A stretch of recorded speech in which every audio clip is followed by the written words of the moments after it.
Young rebel star Prabhas Baahubali the conclusion మరికొద్ది రోజుల్లో ప్రేక్షకుల ముందుకొస్తుంది. ఈలోపు బాహుబలి ద బిగినింగ్ ని రిలీజ్ చేసే ఏర్పాట్లు చేస్తున్నారు.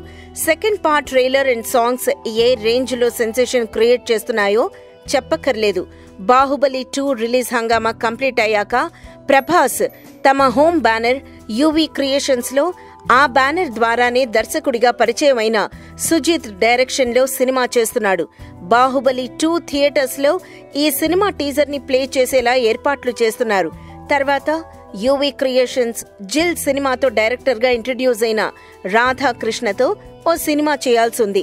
ఇక తమిళ దర్శకుడు అట్లీతోనూ డార్లింగ్ సినిమా చేయాలనుకుంటున్నాడు. రాజారాణి పోలీస్ సినిమాలతో దర్శకుడిగా తన అభిరుచిని చాటుకున్నాడు అట్లీ. ఆ సినిమాల టేకింగ్ చూసి ప్రభాస్ ఓ సినిమా చేద్దాం, కథ రెడీ చెయ్యని చెప్పాడంట. రీసెంట్ గా జరిగిన బాహుబలి 2 ప్రీ రిలీజ్ ఈవెంట్ కి అట్లీ కూడా రావడంతో ఈ వార్తకి బలం చేకూరింది. అయితే సుజిత్ సినిమా కోసం హీరోయిన్స్ గా చాలా మందిని పరిశీలిస్తున్నారు. ఎందుకంటే ప్రభాస్ తో సినిమా అంటే తమిళ్ అండ్ హిందీలోనూ చేయాలి.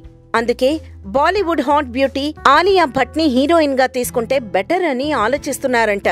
మరికొద్ది రోజుల్లో ప్రభాస్ కొత్త సినిమా టీజర్ షూటింగ్ స్టార్ట్ అవ్వబోతోంది.